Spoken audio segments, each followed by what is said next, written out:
Welcome to भाई की बढ़ाई सब्सक्राइबर, और जिन्होंने नहीं किया वो कर दो। कर दिया, चल बढ़ाओ। यारो, आज की मूवी का नाम है फिजिकल फीचर्स ऑफ इंडिया। अपना जो भारत देश है ये फुल पैक्ड है सारे फीचर्स से। अपने को सब कुछ देखने को मिलता है यहाँ पर, पहाड़ों से लेके रेगिस्तान, समुद्र से लेके लेक्स तक। जो बोलोगे वही देखने को मिल जाएगा। यानी तुम्हें दुनिया घूमने की जरूरत नहीं है, तुम बस इंडिया इंडिया घूम लो, उसी में तुम्हारा वर्ल्ड टूर हो जाएगा। यारो, ऐसा बोलते हैं कि अर्थ की जो क्रस्ट यानी जो सबसे ऊपर वाली लेयर है वो कुछ टुकड़ों से बनी हुई है, जिन्हें हम टेक्टोनिक प्लेट्स के नाम से जानते हैं। तो ये जो प्लेट्स हैं ये मूव भी करती रहती हैं। जो अर्थक्वेक या भूकंप वगैरह तुम महसूस करते हो वो इन्हीं की मूवमेंट की वजह से होता है। तो अब इन प्लेट्स के बीच 3 टाइप की मूवमेंट्स होती हैं। पहली में क्या होता है कि प्लेट एक दूसरे की ऑपोजिट डायरेक्शन में मूव करती हैं, जैसे अभी मेरे हाथ मूव कर रहे हैं।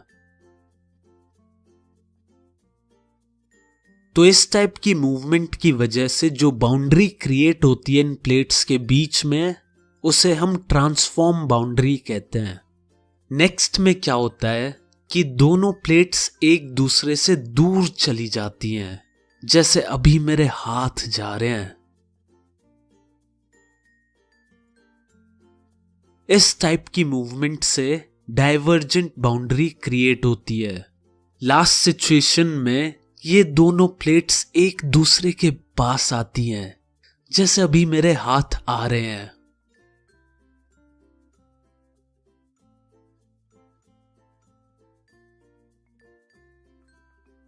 इससे कन्वर्जेंट बाउंड्री क्रिएट होती है, और ज्यादातर माउंटेन्स जो हैं वो कन्वर्जेंट बाउंड्री पर ही मिलते हैं। हिमालयाज भी ऐसे ही बने थे। हुआ क्या कि इंडो ऑस्ट्रेलिया प्लेट जब यूरेशिया प्लेट से टकराई तब जाके हिमालयाज बने। और ऐसा भी माना जाता है कि पहले इंडिया, ऑस्ट्रेलिया, पूरा अफ्रीका, साउथ अमेरिका और एंटार्क्टिका एक ही था, जिसे हम गोंडवाना लैंड कहते थे। पर धीरे धीरे प्लेट्स की मूवमेंट की वजह से हम बिछड़ गए। अब बात करते हैं अपने हिमालय माउंटेन्स की। अब तक तो तुम्हें पता चल गया होगा कि हिमालय माउंटेन्स कैसे बने।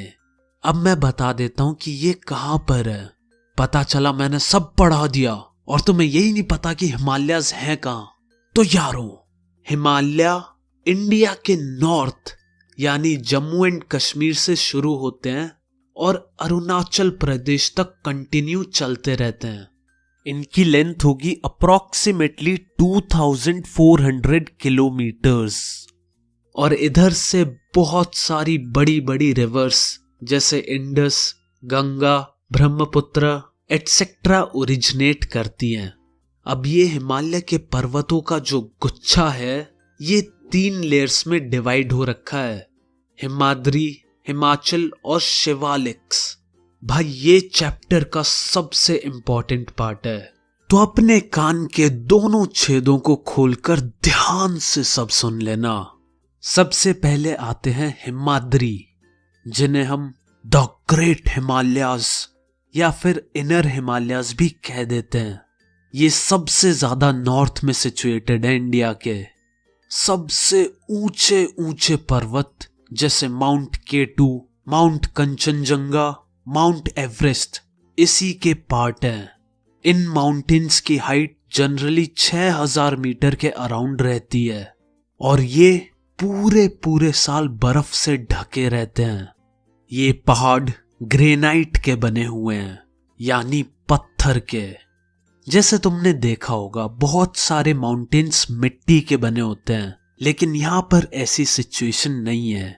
ये पहाड़ पत्थर के बने हुए हैं। अब थोड़ा सा नीचे आते हैं और बात करते हैं हिमाचल की। इन्हें लेसर हिमालयाज भी कहा जाता है। ये हिमाद्री वाली रेंज के नीचे आते हैं। इनकी हाइट जनरली 3700 मीटर से लेके 4500 मीटर के अराउंड रहती है। इधर बहुत सारी वैलीज हैं, जैसे Kashmir valley, Kangra and Kullu valley. Basically यहां पर तुम्हें अच्छे अच्छे हिल स्टेशंस देखने को मिल जाएंगे। अब आते हैं शिवालिक्स पर। इनकी हाइट अराउंड 900 से 1100 मीटर रहती है। ये एलुवियम सॉइल से बने होते हैं, यानी मिट्टी से। यहां पर भी तुम्हें वैलीज देखने को मिल जाएंगी जिन्हें धुंस कहा जाता है, जैसे कोटली धुन, पाटली धुन, देहरादून। अरे भाई, देहरादून से याद आया, एक बार मैं, मेरा भाई और 2 और कजिन्स ने डिसाइड किया कि हम एक रोड ट्रिप मारते हैं देहरादून के लिए। फिर क्या, हम निकल लिए। उधर पहुंचने के बाद हमने एक दिन में पूरा देहरादून देख लिया। फिर हमने सोचा कि कल के लिए एक लोकल ड्राइवर को हायर कर लेते हैं जो हमें आसपास के दूसरे हिल स्टेशंस घुमा देगा, जैसे भीमताल वगैरह वगैरह। फिर नेक्स्ट डे हम मस्त घूमे फिरे, पैराग्लाइडिंग भी की। फिर वापस आते आते हमें लेट हो गया और रास्ते में तगड़ा वाला जाम लगा हुआ था। तो जाम में 1-2 घंटे फंसे रहने के बाद अपना ड्राइवर बोला, सर मुझे एक शॉर्टकट पता है, वहां से ले लूं? अगर इसी रास्ते पर चलते रहना तो पता नहीं कब वापस पहुंचेंगे। हमने कह दिया हाँ हाँ ले ले। फिर भाई वो जिस रास्ते से गाड़ी लेके गया उस पर एक भी स्ट्रीट लाइट नहीं थी और रास्ता भी ऐसा कच्चा टाइप सा था और इतनी सी जगह थी कि बस एक गाड़ी ही जा पाए। दूर दूर तक कोई गाड़ी नहीं दिख रही थी। एक तरफ पहाड़ था और दूसरी तरफ खाई। किस्मत तो देखो, मैं बैठा भी विंडो सीट पर था। जब जब मैं बाहर देखता, अपनी खटारा ऑल्टो के टायर और खाई के बीच में बस 3 या 4 इंच का गैप ही होता था। मां कसम, मेरी तो फट के 36 हो गई थी।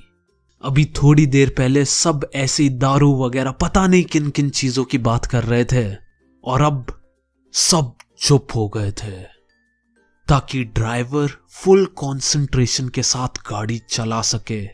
वरना पता चला अगले दिन न्यूज़पेपर में खबर आ रही है, ऑल्टो गिरी खाई में, 5 लोगों का हुआ राम नाम सत्य। चलो अब आगे बढ़ते हैं। वैसे तो हिमालयाज रीजन वाइज भी डिवाइडेड हैं। सबसे वेस्ट में जो रीजन है उसे हम पंजाब हिमालयाज बोलते हैं। ये इंडस और सतलुज रिवर के बीच का रीजन है। इसके बाद जो सेंटर में आता है उसे हम कुमाऊन हिमालयाज कहते हैं। ये सतलुज और काली रिवर के बीच का रीजन है। इसके बाद काली और तिस्ता रिवर के बीच का जो रीजन है उसे हम नेपाल हिमालयाज कहते हैं। फिर जो सबसे ईस्ट में हिमालयाज हैं उन्हें हम आसाम हिमालयाज कहते हैं। ये तिस्ता और दिहांग रिवर के बीच में है। लेकिन ये पार्ट इतना इम्पोर्टेंट नहीं है जितना हिमालयाज का लॉन्गिट्यूडनल डिवीजन है। तो ये जो हिमालयाज हैं ये अरुणाचल प्रदेश के बाद एकदम से नीचे की तरफ आते हैं और इस रीजन को हम पूर्वांचल कहते हैं। चलो अब ठंडे ठंडे पहाड़ों से आ जाओ गरम गरम रेगिस्तान में। The Indian desert. ये हमें इंडिया के वेस्ट यानी राजस्थान में देखने को मिलता है।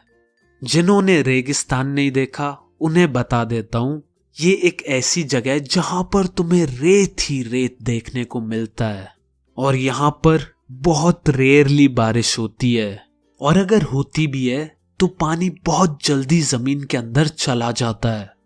इधर खेती बाड़ी करना मुश्किल होता है। इस एरिया में बस एक ही मेन रिवर है जिसका नाम है लूनी। और अब कोई मेरी ना ले ले, इसलिए हम लेंगे एक छोटा सा ब्रेक। मिलते हैं अगले एपिसोड में।